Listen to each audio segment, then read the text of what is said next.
How often do you lie? And how often do you think other people lie to you? Chances are it's a lot more often than you think. There are a number of different reasons why we lie. So we might lie for personal gain. We might lie to avoid punishment. We might lie because we get a kick out of pulling the wool over somebody else's eyes. So the white lies, I always say, are the oil that keeps life's machinery running smoothly. Everybody lies. Imagine a situation where we told the truth all of the time. I really don't think we'd last very long. We certainly wouldn't have friends for more than about 24 hours.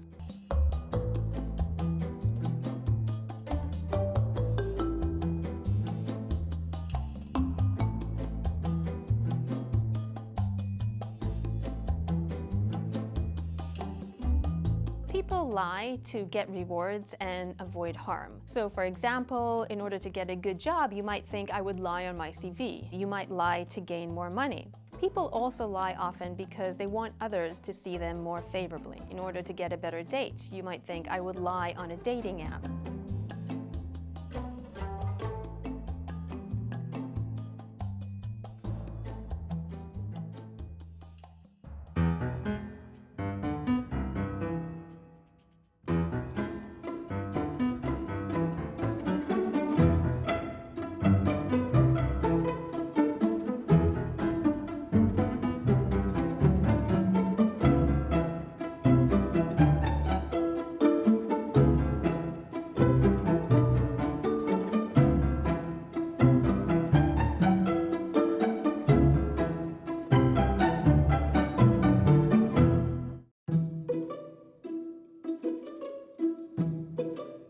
According to George Lakoff at the University of California, we tend to interpret evidence differently depending on our personal beliefs. And anything that challenges that will actually be ignored or even attacked, which might go some way to explaining why society can be so polarized.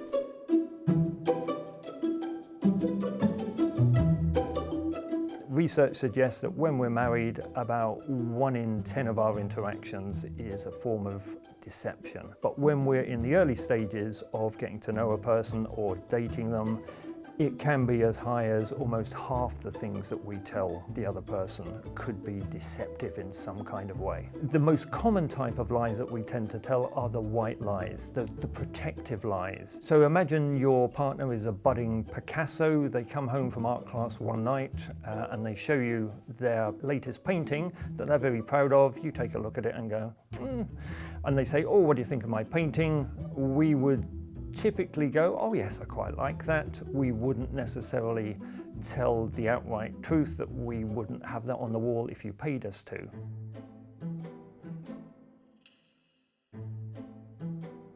When we learn to lie as children, we use something called the theory of mind, which is our understanding of the intentions and beliefs of others. We also develop skills such as planning and self-control, which help us tell better porkies. Robert Feldman at the University of Massachusetts found that we lie frequently, and we don't even know how often we do it. Participants in his study lied on average 3 times in a 10-minute conversation when they were meeting each other for the first time. They weren't aware that they were lying that much until they watched back the footage of the interactions.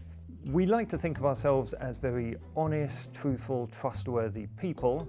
So one of the reasons that we might not be good at tracking how often that we've lied, we might be underestimating quite a lot about how often we lie. We might underestimate to protect ourselves, to protect our self-esteem, make ourselves feel better about ourselves.